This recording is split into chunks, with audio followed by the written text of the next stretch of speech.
On tonight's episode of the Denver Bronco Roundup, Davis Webb's influence. What does that mean for this offense? What is Davis Webb going to bring to the Broncos offense this year? Plus, Jonathan Cooper's situation. What does this mean for the Broncos internally when it comes to Jonah Ellis and also Q Robinson? Also, if the Broncos don't go internally, what are some external options out in the free agent market for the Denver Broncos at edge rusher? All of that and much more now on the Denver Bronco Roundup.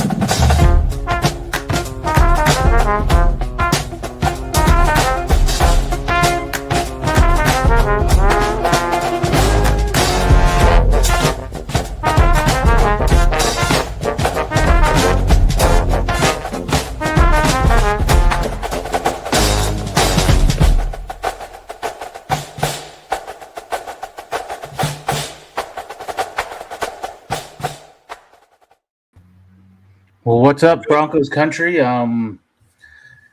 Here for another Saturday night show. I'm your host, Jody Moncrief, the judge, and we've got Trevor Salzman here and the coffee man, Patrick Wilsey. How's everyone doing tonight? Things are good. Doing well, Jody. I'm live from Empower Field. So I gotta, I'm ready to go. We're ready for the games to start. Doing well, Jody. Excited to be here. With my two wonderful co-hosts, and excited for you to host tonight, my friend. First show you've ever hosted, I believe. So the mic's all yours, my friend, and waiting to get the show started. We got a lot of great topics for everybody. And how about you, Patrick? What's new and exciting in Hawaii? And everybody seems to be cooped up inside watching the finals. So it's for NBA. So it's kind of nice to sit back, and I have no interest too much other than for Kenny. I hope the Knicks do well, but I mean, other than that, my boys got knocked out early, so yeah, mine too. So let's start the show off. What does Davis Webb bring to this offense? We're gonna see are we gonna see massive changes to this offense? Does he have a short rope? We're gonna get into all that. Let's start with what changes do we think Davis Webb will bring to this offense besides getting the play? I mean, I know we're probably all in agreement getting the play in quicker and that type of thing. But other than that, what wrinkles do you guys see that he will bring to this offense, put his own niche on things, and how you guys think that will influence this offense? Start with you, Trevor.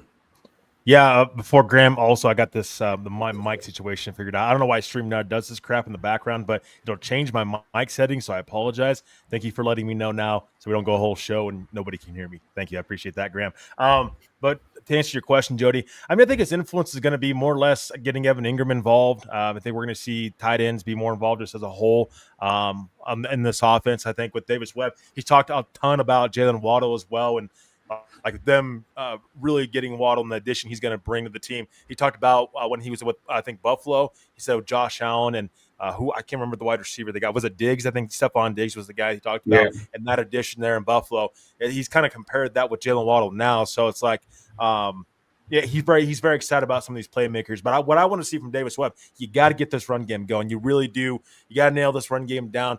Without a run game, I don't know that you're going to have that we can expect the same amount of success from this offensive group. You can't just rely upon Bo Nix. You've got to have multiple ways to win a football game. That's got to be passing the football and also running the football.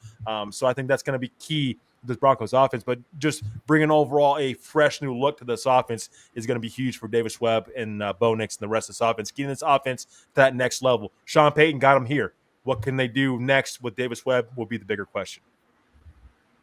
And your thoughts, Patrick?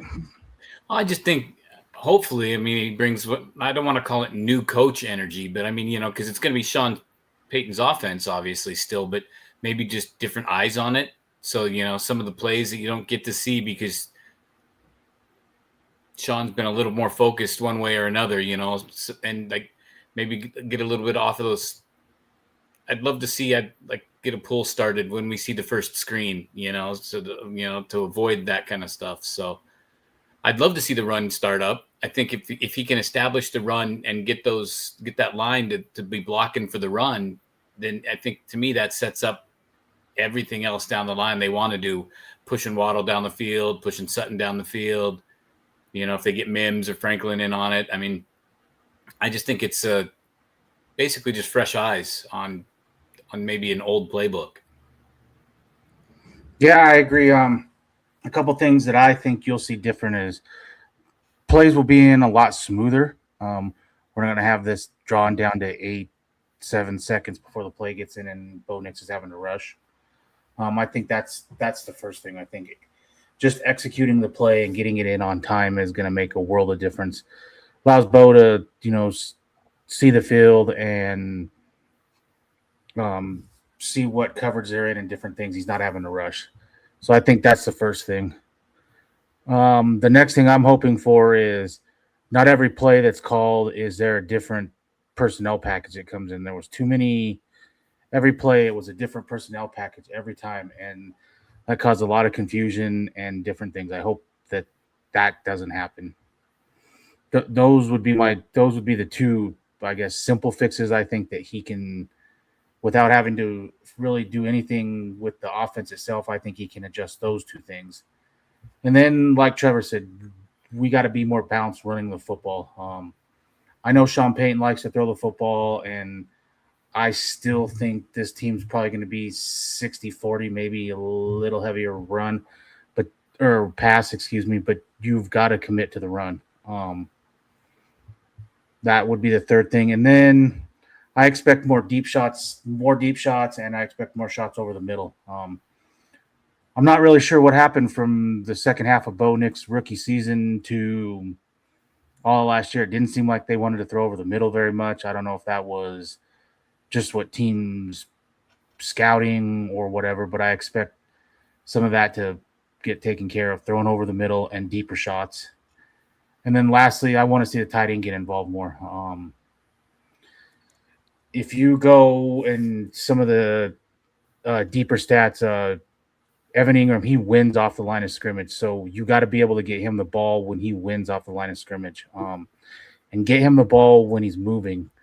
A lot of his routes last year were like curl routes and different things where he kind of stopped, and you got to get him where he's moving. Just like, for example, the Washington game, get the ball in his hands and let him use his speed for a tight end and that type of thing.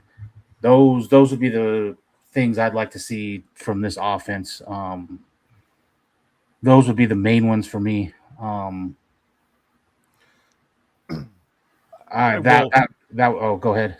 No, I do want to get to a couple comments as well, Jody, before we continue to move on. Everybody's coming in hot and heavy. Great. By the way, can you guys hear me just fine now? Jody, I seen your private chat.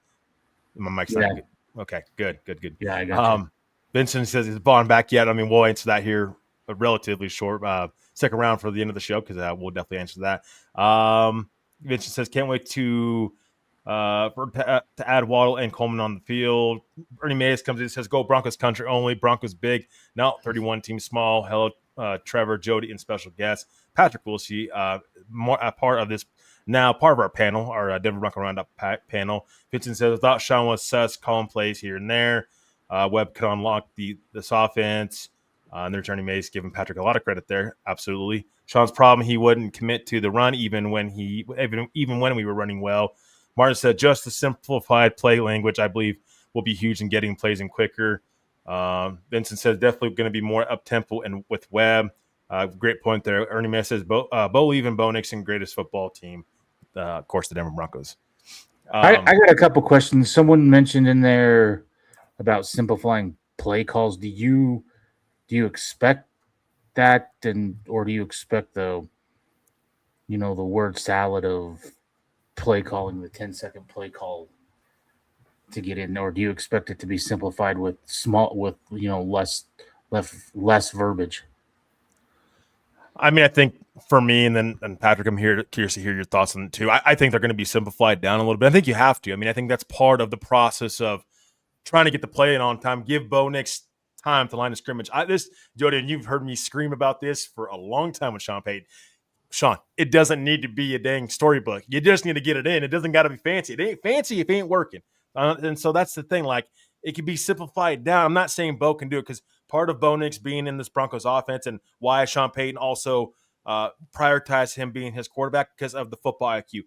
And with Sean Payton's offense, you can't have a football player quarterback and be able to play quarterback without being and having that high football IQ. Bo Nix, his football IQ is very, very high, and so he is able to really accept and really be able to double down Sean Payton's play call. But the problem is he doesn't have enough time to line of scrimmage. Now you are off track when it comes to being able to snap the ball, making sure everybody's on track. I mean, there's so much with being a quarterback in the NFL that's not just about your throwing motion or how you throw the ball down the field. It's the line of scrimmage. So Peyton Manning was so great at back in the day, was his control at the line of scrimmage. And I think Davis Webb, he's got to be able to dim down the plays a little bit and not have this paragraph, to give back to Bo Nix when it comes to play call standpoint. So I have heard also that he has dimmed down the playbook a little bit more when it comes to simplifying the play call, getting the play call to Bo so he can get to the line of scrimmage and get the offense set. So I think that's part of this process of Davis Webb stepping in for Sean Payton is simplifying the play call so they have enough time at the line of scrimmage. Yeah, that makes a lot of sense. I could see that. I mean, I think simpler, like you said, is faster. It's going to stream it down. And it just seemed like they got caught up in a lot of extra things going on instead of just, hey, the run's working. All right, boom. And then they go to 8 passes in a row. And it's like, is that just because they see something or they what? So it makes me wonder if those, like you said, 13-second long, back in the day, Peyton, Omaha changed everything, right? Nobody still knows quite what that means. So, I mean, I think simpler would be a lot better. Let him, as long as he stays within the playbook, I think Sean's going to let him kind of manipulate what things are called as long as he stays within the realm. I mean, Shanahan let Kubiak do that before, Kubiak took over being a head coach and whatnot. So, do you think do you think Davis Webb will have autonomy to, like every coach sets the first 15? Do you think he'll have that autonomy where he can set his first 15 and let him do his thing? Yes, I know Sean Payton's going to be in the air when it's 4th and 1 at the 50. Davis Webb may want to go for it where Sean Payton says punt it, or vice versa. That's one thing, but where Sean Payton might, in his mind, think we're going to throw it on 3rd and 1 or something, and Davis Webb is going to run it. Do you think he is going to give him that autonomy, or is Sean Payton going to overrule a lot of things? Do you think? I think he'll earn it. I mean, I think Sean will let him earn some of that autonomy. That okay, the first 3 or 4 times it doesn't work out, then he might step in and hey, let's try this, and then obviously if neither one works, then there's figure out what to do from there. But yeah, I think he'll earn it. I think he'll let him have it as long as he can show it should be there. I mean, I would say I think Davis Webb's already earned it. I mean, keep in mind, fellas, this was rumored last year. I mean, Davis Webb he had called a preseason game or two. That was really the kind of trial for Davis Webb to, potentially take over as a play caller. So I think that Davis Webb's already earned that, because here's the thing. This wasn't a decision that came from the Broncos front office. This wasn't ownership getting in the way and say, hey, Sean, you need to step down and let Davis Webb take over so we don't lose him. This was a Sean Payton decision from everything that I've gathered. This was a Sean Payton decision. So if you don't have 100% confidence in Davis Webb to be able to take over play calling and give him full range of this offense, don't even consider it at all. You might as well not, because it's not going to work. You can't intervene too much and not give him a long enough leash to see what he can do and to give him the amount of success he possibly can do.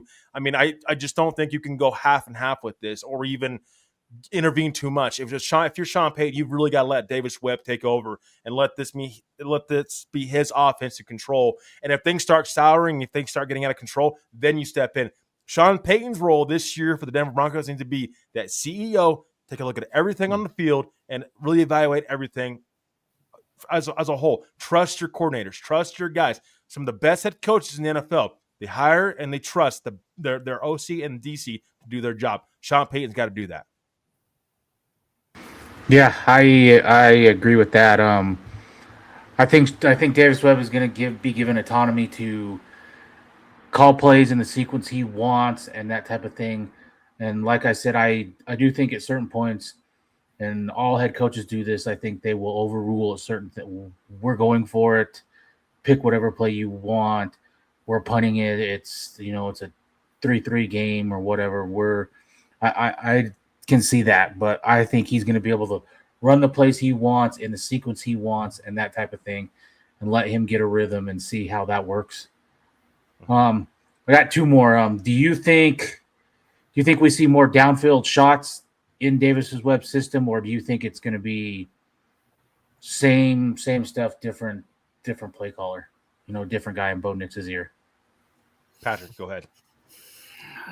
I'd love to see some more. I'd like to see. I mean, I think if they establish the run, or take those shots early when they're not quite set up for it yet, and just to gauge where the defense is at. They are keying on this, or they are looking for this.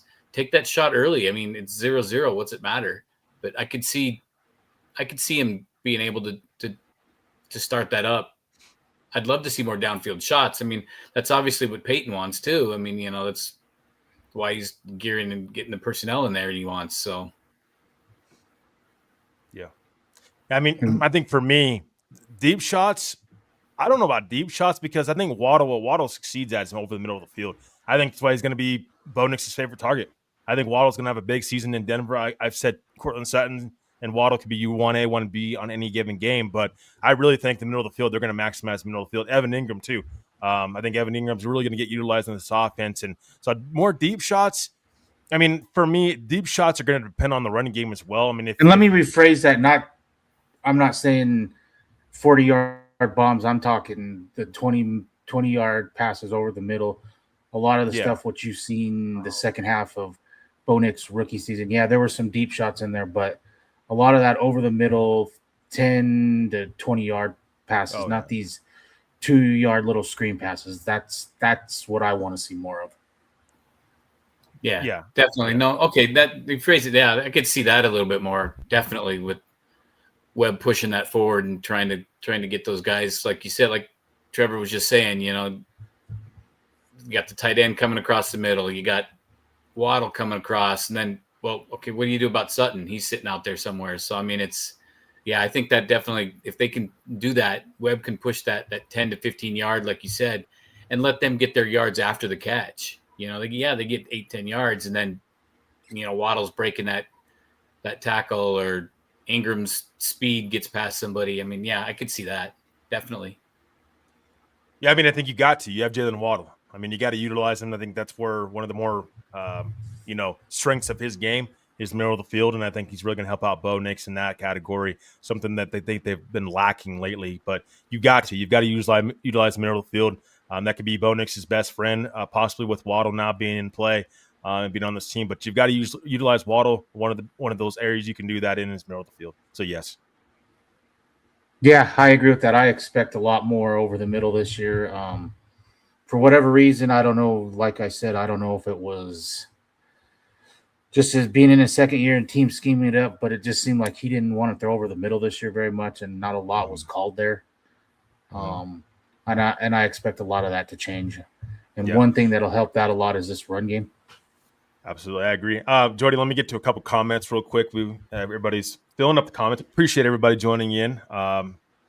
So Vincent says it only makes sense. It was an issue last season. Martin said, I heard they were simplifying the play language. I don't know what. Or he said, I don't know that for a fact. It was something I heard it was in the works. I fully expect that, Martin. I mean, I think that's part of Webb's taking over. Vince says, how about Omaha, Peyton Manning, little Peyton Manning language in there.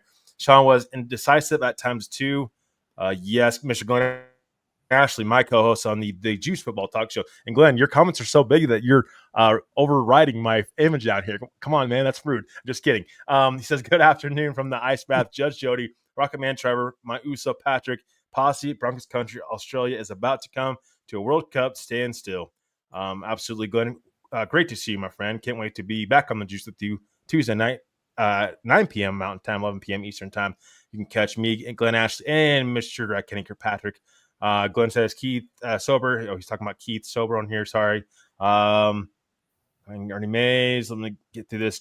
Keith says, good evening. Is there a leash on Davis Webb? Yeah, that was going to be my final question. What kind of leash does Davis Webb have? And if it starts out slow, and I don't know if people had heard this. So 2 years ago, Pete Carmichael, he called the first 4 plays of the season for the Broncos. I heard that the other day on Altitude Sports Radio. Is his leash going to be short, or are they going to give Davis Webb time to grow into this? And if that means in the first 6 you're 3-3 or something, are they going to allow that, or what kind of leash does he have? Patrick, go ahead. I think he's going to – I hope that he's going to just let him – I mean, the first 4 or 5 games of the year, everybody's still kind of finding their rhythm. That it's not like they old school wise where all the contracts you had to be in shape and all this, and the players bargaining agreements whatnot have made it where it's a little more. Do we even see starters in the preseason? But what, a quarter, 2 quarters now? So you got time to get. So I think as everybody gets in there and gets their football legs under them, it'll show his speed and thought and speed and everybody getting. I think he's got at least 5-6 games where if it's dumpster fire after 5-6 games, then yeah, obviously I think they're going to do some switching up and whatnot. But I'm hoping he's going to just kind of let him go and see where he goes. And you, Trevor? I don't think there's a leash on Davis Webb right now. I think Sean Payton's higher on Davis Webb than a lot of people are. And I don't think there can be a leash right now. Again, you've got to give Davis Webb full reins. And I know some are going to disagree with me on that. But really, what Sean Payton's going to be really, involved in is behind the scenes, maybe, just touching base with Davis Webb. In game, that's on Davis Webb. That's his decision. You've got to give him full reins to see what he can do. After, I would say, 5 games, you reassess and see where this offense is at. Are we losing football games because of the defense? Are we losing on special teams? Is this offense not where we're at? So there's so many different questions and issues on that. And it's like, there can't be no leash on Davis Webb already. He hadn't even got a chance to call plays yet in a regular season football game. Preseason is different from regular season. Let this guy get his feet wet and see what you can do. Patrick nailed it on the head right there when he said it's going to take time for this offense to kind of get back into the flow of things with the new play call. I know Davis Webb was on the staff last year, and he's been here since Sean Payton's been here, but there's a difference from being the quarterback's coach to being the OC, and I think that there's going to be a smooth transition. I do believe that, but don't be surprised if it takes a couple games for this offense to really get going and start clicking, because it usually does for every team in the NFL. It usually takes some time for offenses to get going. It's usually the slowest time from a scoring standpoint on offense we see from teams is the start of the season.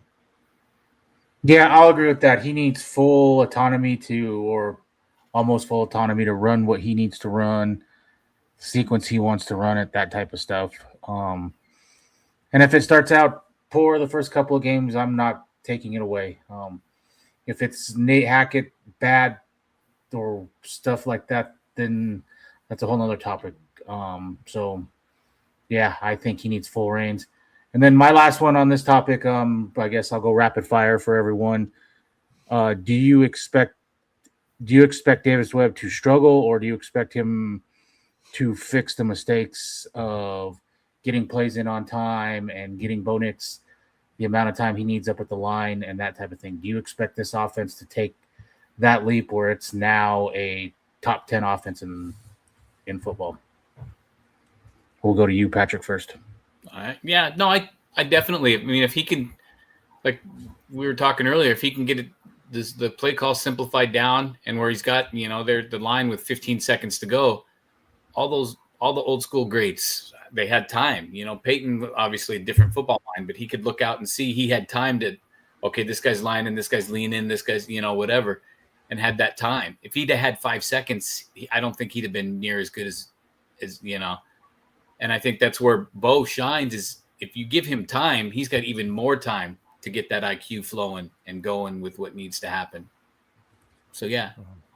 And you, Trevor? Yeah, I mean, I think that it can't get worse, right? I mean, can it really get worse? I don't think so. I mean, it drove me crazy. Sean Payton has drove me crazy for 2 years. The amount of time he takes to get a dang play call, and it's insane. And you expect your quarterback to succeed. It's honestly a lot of credit to Bo Nix for succeeding under that much amount of pressure. 2 seconds on the play call, on the play clock, I should say, and you're getting the play in. You know, that's just insane. It can't be late. And so for me, I think it can only improve. And I think Davis Webb and Bo Nix's relationship is also something we got to touch on, guys. Like, that relationship in itself is something that's very close. Those guys are very close together. Davis Webb has been Bo Nix's guy since day one, since Bo Nix has arrived in Denver. That relationship can only thrive, in my opinion, and I think will really help. We've seen Sean Payton and Bo Nix get into it on the sidelines, and Davis Webb's kind of been that middle guy from between the two of them. And I really think Davis Webb is going to be more open-minded about running this offense along with Bo Nix. And so I think they can only thrive. My biggest question is going to be in the run game. Are we going to see this team suddenly take on a different animal and be a different animal from the run game standpoint? Like, hey, when the run game's going well, can we stick with the run game? Or are we going to go away from that once again? I think it's going to be interesting to see if this team has a really good day on the ground. Are we going to see this run game continue to be a main source for this offense throughout that game? Or are we going to see it where, hey, back in the day, like when Sean Payton was, let's just throw the ball over the field 35 times, 40 times. Like, no, let's stick to the run game if it's working. But it'll be interesting to see, how Davis Webb will handle that situation. I think it can only improve, though. Yeah, and for me, I think they come out hot to start the season. A couple things like you mentioned, the relationship Bo and him have. That's one. Two, it's not a whole new offense. He's gonna tweak some stuff, but it's gonna be pretty much the same offense. And then the addition of Waddle, I think that's huge. You can get him in the middle, you can get him outside, just like Sean Payton said. He can play outside in, he can play inside out. So whatever you need from Waddle, he can do. So I don't expect any sort of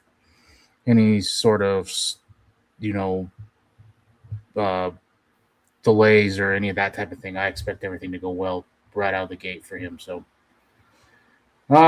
before we hit our next topic, this is a good time to plug our sponsor, Morgan Trinkets. Do we want to you are going to be able to mention anything, Jody? I don't, just will. Okay.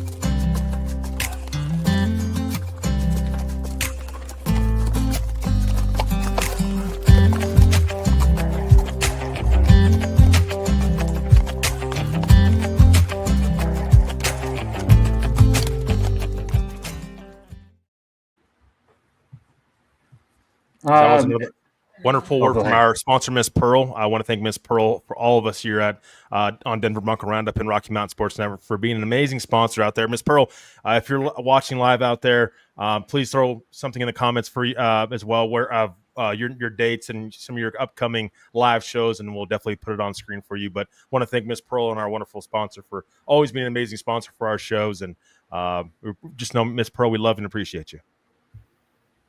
Yep, I second that. Next, we'll get into a topic that I don't really want to dive that much into, but Jonathan Cooper, he was arrested again for a multitude of different things involving the first arrest. I'm not going to get too deep in it. Everyone can kind of look it up and kind of decipher their own thing. I'm going to let the courts play it out and go from there. But some of the stuff I have heard and some of the stuff that there's really no doubt about, I can't see how Jonathan Cooper doesn't at least get a minimum of 6 just with the new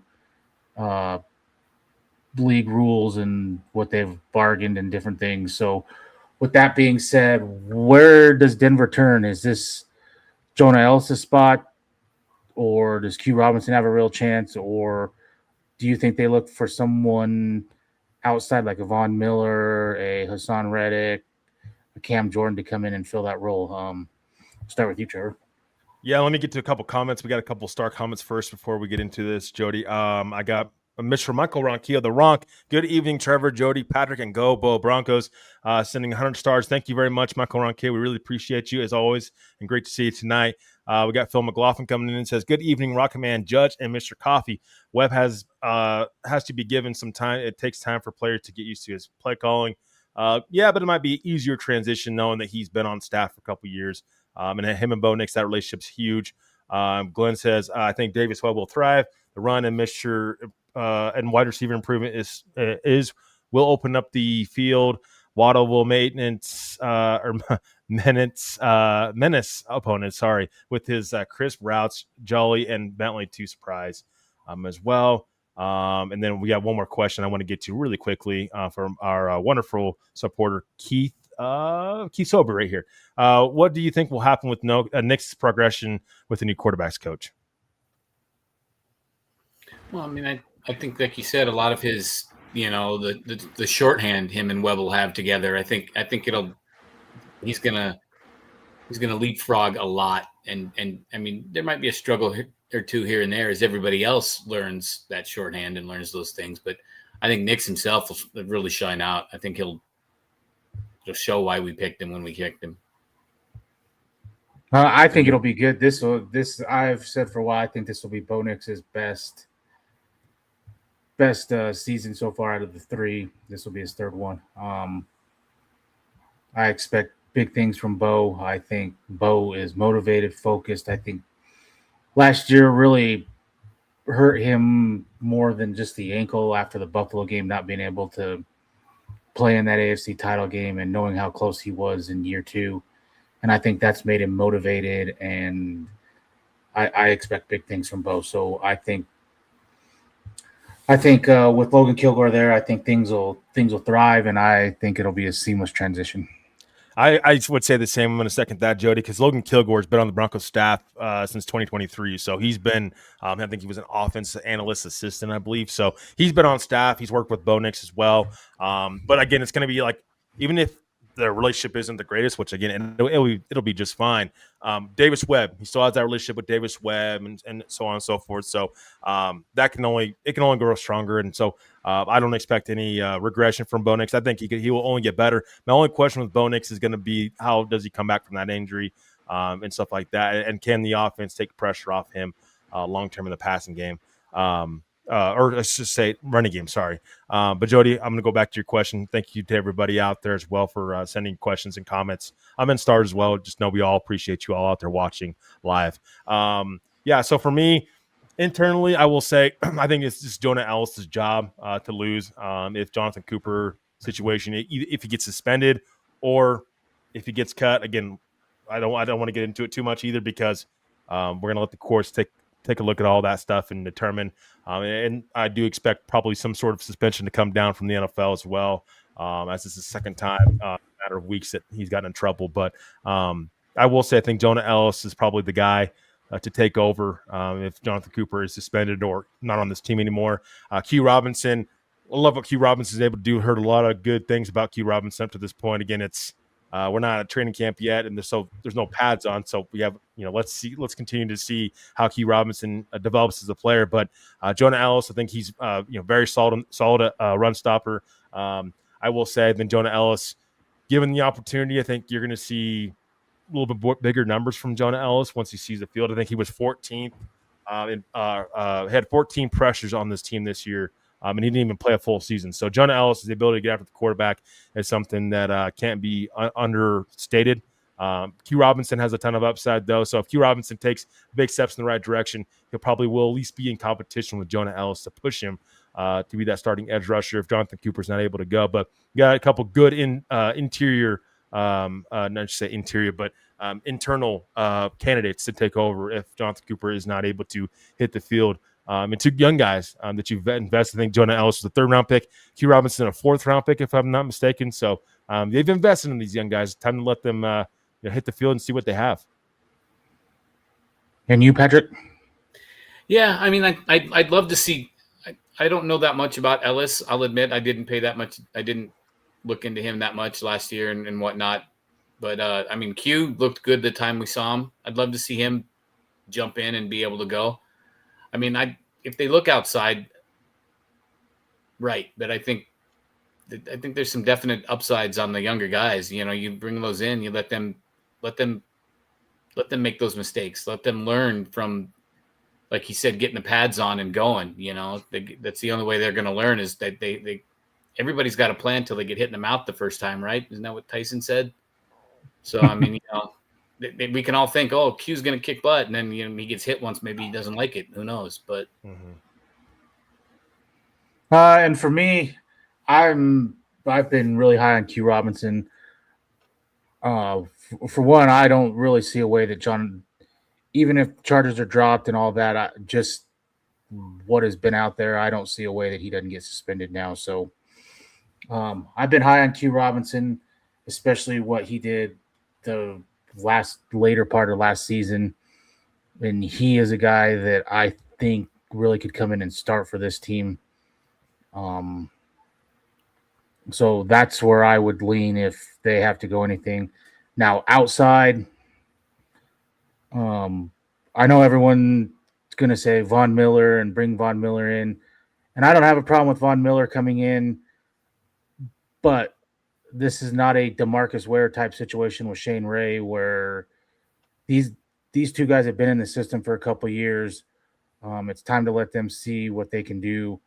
I want Von Miller here for guidance. I want Von Miller here for situational pass rush and be in the rotation. I don't want him starting. I don't want any of that. This is totally different than DeMarcus Ware, in my opinion. If he comes here, I'm probably different than some people. I don't really. I'll probably pay Vaughn a little more because you've got the money and flexibility to bring him in. If you can work out something, because I think the amount of begging and different things Vaughn has done wanting to come here, I think he will be super motivated, and I don't think he'll be a distraction. I think if he can take this team or this team can, go all the way, he can go out and this would be his swan song and that type of thing. That is one reason why the motivation for me, I just think he would be highly motivated to come back and, end his career where it started. That would be about it. I'm not going and making a big trade or something like that to fill this role. This is in my position, it's probably your deepest position, or if not the deepest, the second deepest behind cornerback of guys that can fill in at a high level, and you probably not see a lot of lack of plays from that position. So that's where I would lean on it. How do you feel about bringing in other guys, or should they? And if they bring in somebody, should they be a starter? Should it be a rotational guy? What are your thoughts? Patrick, go ahead. Yeah, go ahead, Patrick. All right. I wasn't sure. Couldn't tell which way you're leaning for a second there. No, I think they got to kind of feel out the team. I'd love for them to bring in an outside help, but to me, you bring in outside help, that means you've given up on the younger guys. So I think you got to give the younger guys a little bit of time to, like you said, bring Vaughn in as more of a motivational, locker room, whisper in the ear kind of guy after the play is over. And then, like I've said, he can jump in and be a decoy now and then. I think he'd be a little more motivated to play, like you said, harder than Cam Jordan or, somebody else that, is just a hired gun. So, I mean, if you're going to bring somebody else in from the outside, I think it should be him. But I really would like to see those young guys at the shot that maybe they become the next Vaughn because they get that shot. Yeah, I mean, I think for me, I am not on the Von Miller train. I'm going to be honest. I'm right there with Michael. Michael said I'm tired of the Von Miller talk. It's not necessarily that I'm tired of it. I just he's not going to come to Denver on the veteran minimum. He's not. If he's going to go anywhere, he's going to want paid. From what I've heard, it's around $9 million obviously on a 1-year deal. Here's the thing. Von Miller, it will always go down as an all-time Bronco. I mean, he's going to be a Hall of Famer, 100%. Respect what he did for, the Super Bowl 50 team and everything he's done for just the Broncos in general. But Von Miller hasn't been the same probably since being with the Rams. Like, he wasn't good in Buffalo. He wasn't good for the Commanders last year. Like, you can say 9 sacks, okay, but he didn't lead their team in pressures at all. Keep that in mind. Like, you can't just look at sacks when it comes to bringing in a player, and you need to look at pressures. And is he in the quarterback's face? Is he putting pressure on the quarterback at a consistent level? For me, Von Miller's not. He's not the same Von Miller he once was. I think you have better internal candidates with Jonah Ellis and Q Robinson than you would with Von Miller. I understand the mentor aspect and stuff like that. These guys will have the mentors already on this defense. Like you have Nick Benito. He's been there. He's done that. He's been, drafted and developed at a high level. Von Miller on the minimum, okay, you can sell me on that a little bit more. But, adding Von Miller and bringing him in on a, $9-10 million a year kind of deal on a 1-year deal, even if it's a 1-year deal, I don't know that I like that enough because you're blocking these edge rushers from succeeding. Von Miller on the veteran minimum, he's at a depth and he's coming in to compete. Anything more than that, you're asking Von Miller to probably start games for you. Like, you're not going to pay him $9-10 million just to be a rotational edge rusher. He's probably going to be a starter and oversee and get more playing time than some of your young guys. And so I just think Jonah Ellis, Q Robinson, you've got to give these guys a shot, see what they can do. Now, I will say, if Jonah Ellis and Q Robinson aren't the guys you thought they were or they're not ready yet, here's my pitch. Cam Jordan. If you want to go all in and make an all-in kind of move, go get Cam Jordan. He was a double-digit sack guy last year for the Saints, and he had 22 pressures, way more than Von Miller. And I think that he could be more of an impact player for this team now than Von Miller. And at this point in time in his career. So if you want to go for the veteran route and go spend money, Cam Jordan would be that guy if the young guys are not ready yet. I've also thrown Hassan Reddick's name out there. He was with Van Joseph in Arizona with the Cardinals when Vance was the DC there. I know his numbers haven't been eye-popping. I get that. But, again, league minimum, he is coming in as a depth piece. He's got to earn maybe what incentives you throw at him in his contract. And if it don't work out, you can cut him. And it costs you nothing on the cap. But bringing in Von Miller for $9-10 million, I'm sorry, I'm not doing it because he's not the player he once was. Like, you got to look at the production. You can't necessarily look at the name. If Von Miller wasn't a Denver Bronco, like he never put on a Bronco uniform, would we be saying bring in Von Miller? You can't just bring in players because of name. You got to look at production over the last several years. And for me, Von Miller's not what he once was for sure. And I just don't think he would be that much of an upgrade for this team. I will throw out one thing. I don't necessarily agree with this, but look at 2015. You had Shane Ray here, and he could have been a starter, and you went out and you got DeMarcus Ware because you felt that was the missing piece on this defense to play alongside Vaughn. So can Vaughn be that? I don't know. I'm only going off of personal feelings, I guess, that I feel that he would be super motivated just because he's been here before, been here, done that. So that would be my only take. How do you guys feel on that? Do you feel, one, I know this is going back, but did DeMarcus Ware hamper Shane Ray's development? And two, was it a good signing to bring in DeMarcus Ware over starting Shane Ray? Patrick, go ahead. I mean, do we have the same situation here with Vaughn? I think it could definitely be taken the same situation. I think the best thing was to bring in for the team was to bring in Ware. It might not have been the best thing for Shane Ray because, I mean, he wasn't here much longer after that, right? Didn't he? Was it Tampa Bay or something? Didn't he leave and go to Tampa Bay? That was something? Shaq Barrett. Shaq Barrett went to Tampa. Yeah. So that's two guys, really, Shaq Barrett and Shane Ray, that kind of had their, for one season, their stunt their growth. So, well, yeah, I mean, I think it definitely kept eyes from being on them to show what they could or couldn't do in here. But I think for the morale, I guess, or whatever, the locker room part of the team, I think Ware was definitely the right, almost decoy piece, because I mean, he wasn't near what he was, with Dallas and all that when they brought him in. But you couldn't overlook him if he was on the line. He's there, Vaughn. You didn't know where to go with it. and it was already in their heads before the play even started. Whereas these young guys would have to prove they were the ones to look at and for them to be the decoy instead of just that they're thinking it themselves, I think. But I mean, I will say, I think the Von Miller and DeMarcus Ware situation are completely different. I'm being honest. Like DeMarcus Ware it still had some left in the tank. And I'm not saying Vaughn's completely like his tank is completely ran out, but like, man, doesn't it say something when Washington didn't want him back? Like, you got to look at that kind of thing too. Like, are you bringing in just leftovers? I know it's Von Miller and love Von Miller, of course, but DeMarcus Ware was a casualty with the Cowboys, and they had to cut him to save salary. And so you signed him, was it 3 years, $30 million, something like that? And like, with Von Miller, you needed some sort of veteran presence.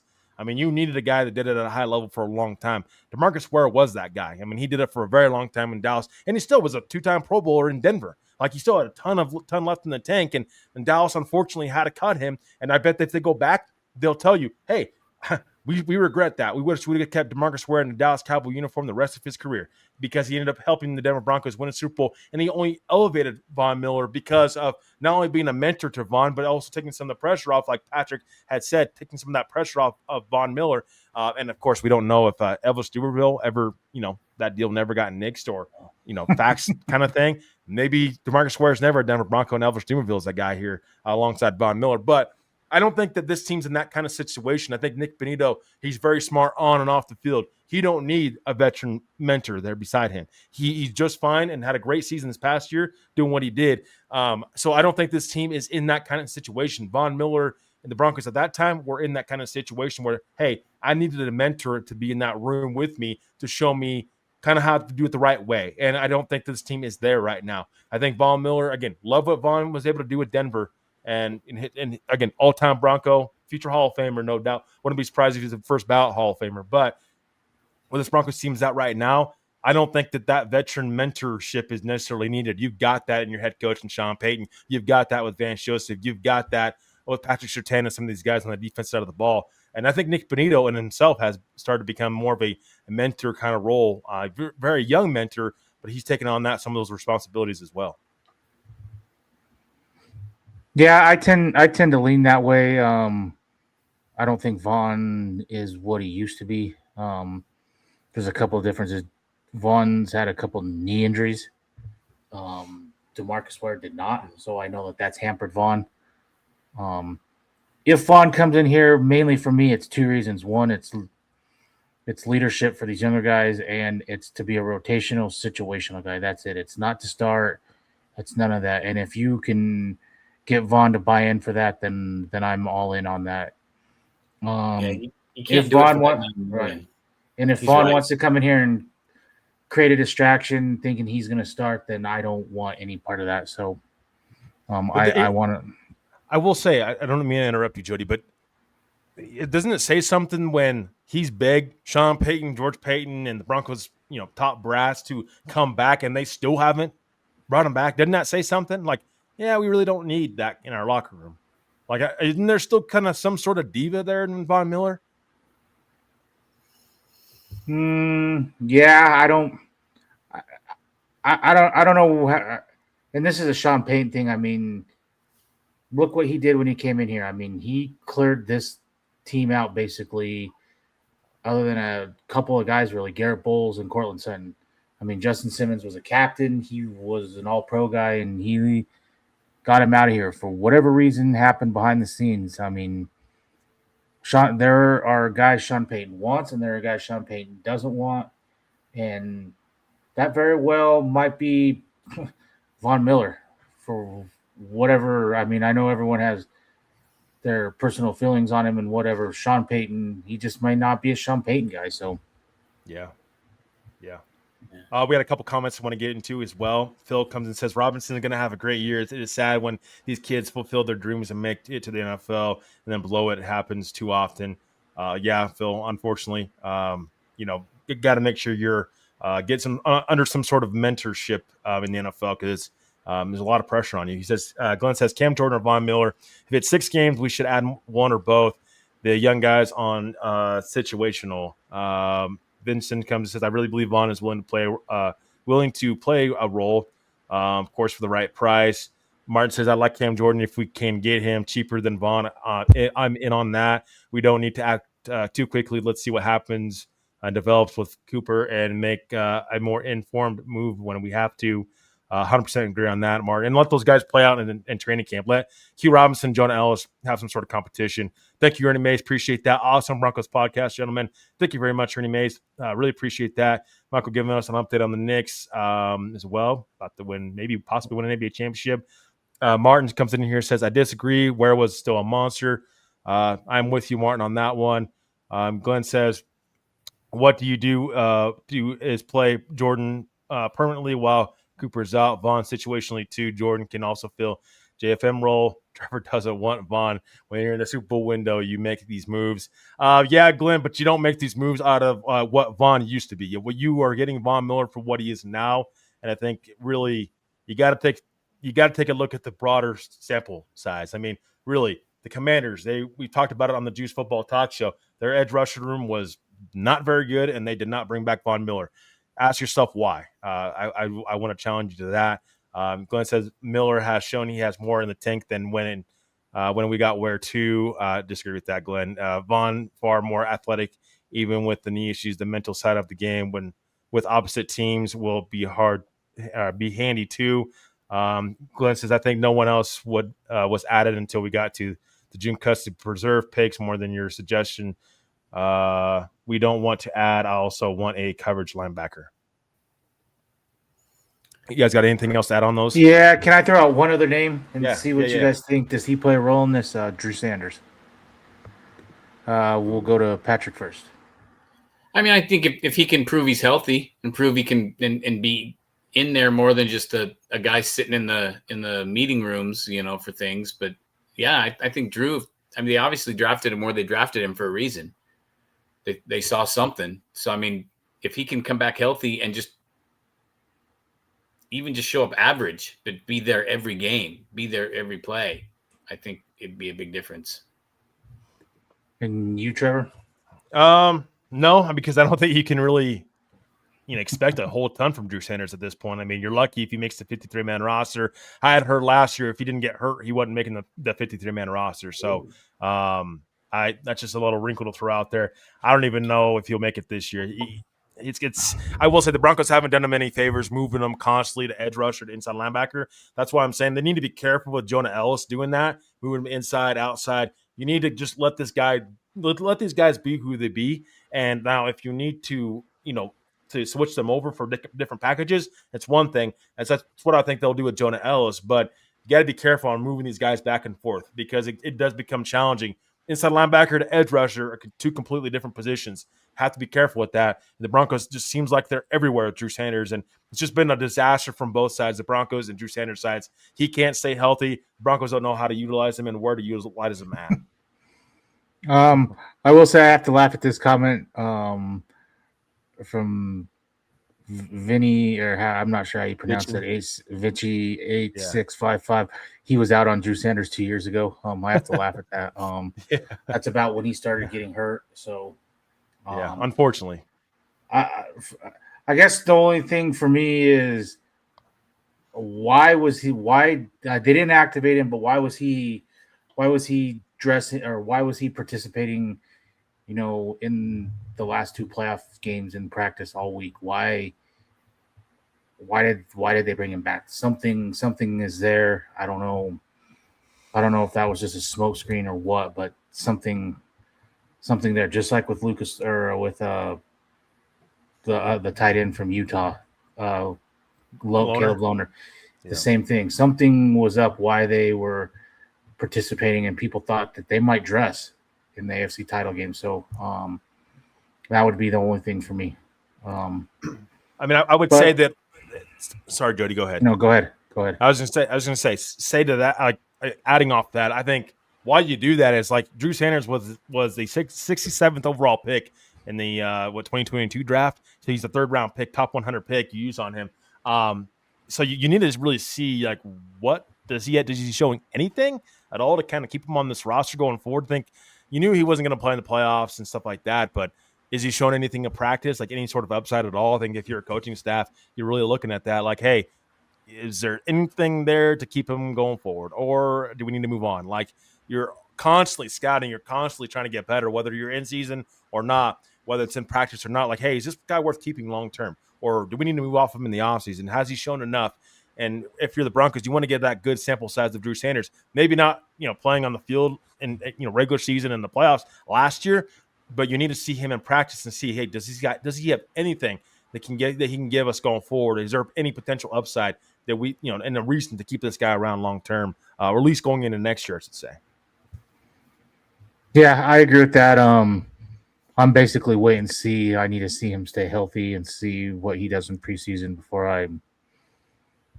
I get excited about him. Got to laugh at this comment.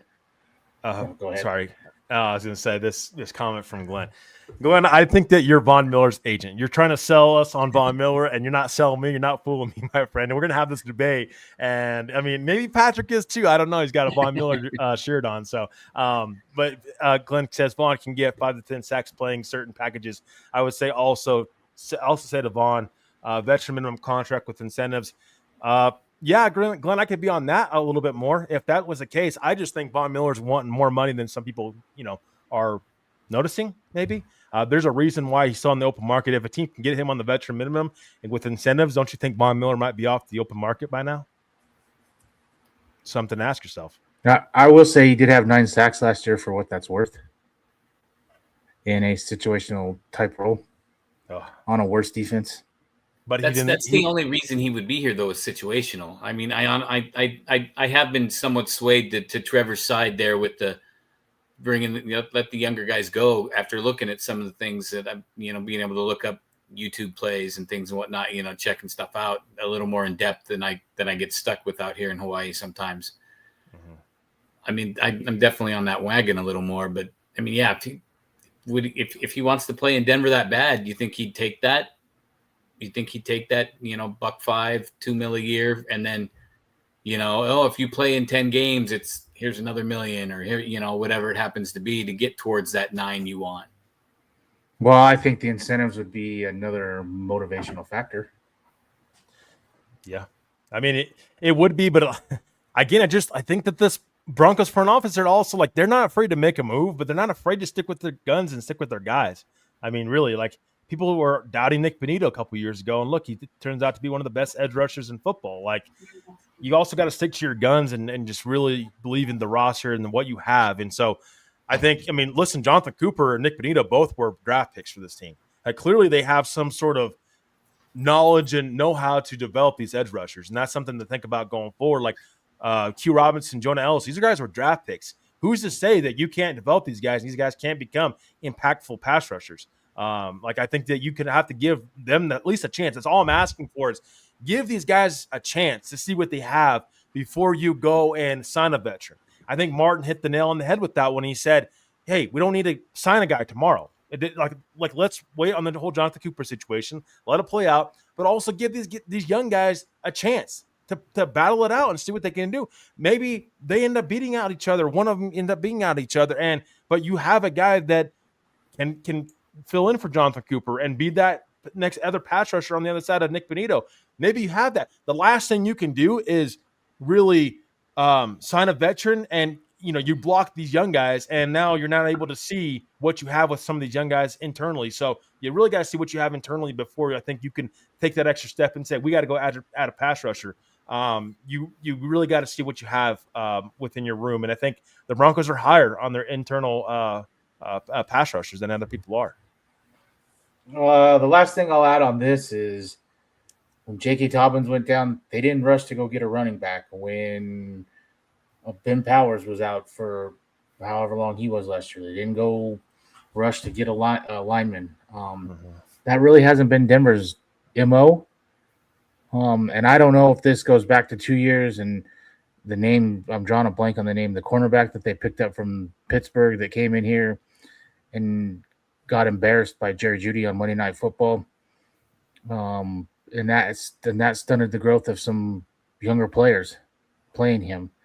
And I just wonder if that is if that's in the back of their mind too. So If I was gonna put a percentage on it, I would 10-15% that Von Miller's here. I just it's more nostalgic for me, I guess, and I feel he'd be motivated, but he just doesn't fit the Sean Payton, that type of role. So if Von Miller, I can see him. The Rams are all in, and I can see he fits more in somewhere on a team or Seattle or somewhere that with a different type of coach. So that's just my opinion. But if you guys have anything else to add on that, if not, good show. And I'll go to final thoughts. Patrick, final thoughts? Good show, everyone. Thanks to the chat for lots of questions and interactions. I've been kind of stalling a little bit. I was hoping this Knicks game would end because the Knicks are on the verge of winning a title for the first time since '73. So I know one of our fellow horsemen is probably about to lose his mind. So yeah, there's like 8 seconds left according to what I'm looking at right here. In the Knicks, it's 93-90 with 7 seconds left. So anyways, final thoughts, Patrick. Like I was just, I'm not playing the Von Miller harp, guitar, whatever you want to, it's just the only way he works here is when it gets closer to the season and either Cooper or somebody's hurt or not here for whatever reasons. And I think he could step in better than other people because he is motivated and wanting to go. But you're right. If they're strong with their thoughts on their younger guys, and I'd really like to see those younger guys ball out, and work out, justify their picks. Yeah, I agree with that. And you, Trevor, final thoughts? Yeah, I wanted to get to a couple more comments before we end up wrapping the show up. Glenn says it's on the juice, and we were on the task on this. That's fine, Glenn. I'm just saying you got to put that Von Miller jersey away for a minute. Look at the team and look at the young players. Draft and develop. That's what the Broncos have done over the last several years, and it's worked out pretty dang well. Let me interrupt you for a sec, Trevor. Breaking news: the Knicks have won the NBA title. Congrats to Kurt and Kenny. This is the first time they've ever seen their favorite basketball team win a championship. So, 53 years, right? Yeah, we all can remember when the Broncos won, when they finally did it in 97. So, so congrats to them and party it up. Absolutely. Congratulations to the New York Knicks and to Mr. Kenny Kirkpatrick, our other horseman, and my co-host on the Juice Football Talk Show, and Mr. Kurt Valente as well, and all the New York Knicks fans out there. It's a chance for this, a special chance for you, that organization, that city, to celebrate. I know they've been waiting for that a long time, and that I've seen a lot of bad New York Knicks basketball too. So it's great to see New York Knicks take it home and win an NBA championship. That's a heck of a team right there. Vincent comes in and says, from what I've heard from Vaughn, he's willing to play a role. Yeah, I'm just saying there's a reason I brought him back yet. Glenn says, I'm not his agent. If he's suspended, we have to act like post-suspension he's going to be still out of whack and get the support needed. I only add Jordan now. We wait on Vaughn until the league decides. I'm not adding anybody yet. I'm waiting to see what the young guys are able to do first. If Cam Jordan hasn't signed up at this point, I don't think he's in a rush per se. He's not going to participate in OTAs, so you might as well wait a little bit. Glenn says, I think he's getting 8 plus. The league will make a statement. Yep, we'll see. Glenn says, great show, gentlemen. Kenny, Kurt, about to go nuclear. Absolutely. Again, another big congratulations to the New York Knicks winning the NBA championship. That's a heck of a team, and a heck of a team. Orange and blue. Yeah, absolutely. Yeah. Take out the Denver Bronco Roundup logo, and you have the New York Knicks. But my final thoughts. Great show, gentlemen. Love doing this show with you guys, and it's been a regular every Saturday evening, I should say. You guys have done amazing. Jody done a great job hosting. First time hosting that I've ever been a part of, anyway. So, round of applause for Mr. Jody Moncrief, and chat, give him a lot of love. Applause, thanks, Jody Moncrief out there as well for being a great host. Thank you very much, Jody, and thank you, Patrick, as well. A lot of great insights from everybody tonight. But please, if you're out there, make sure you like, share, and subscribe. We really appreciate everybody who does. We're trying to grow each and every day on YouTube, on Facebook, everywhere. If you're a Broncos fan or you're a football fan, make sure to like, share, and subscribe on Rocky Mountain Sports Network. We got the Juice Football Talk Show every Tuesday, 9 p.m. 9 p.m. Mountain Time, 11 p.m. Eastern Time. For all your football fans, we cover all 32 NFL teams, college football as well. And then turn around, Denver Bronco Roundup. We've been going. We usually have a show on Wednesday. But I think we're taking a little bit of a break from that and going on every Saturday now, 8 p.m. Mountain Time, 10 p.m. Eastern Time. So, again, like with all three of us. So make sure to like, share, and subscribe. We appreciate everybody out there. But for me, for Jody Moncrief, for Mr. Patrick Woolsey, hope everybody has a great rest of your night. Be safe out there. Be smart out there. And as always, go Broncos.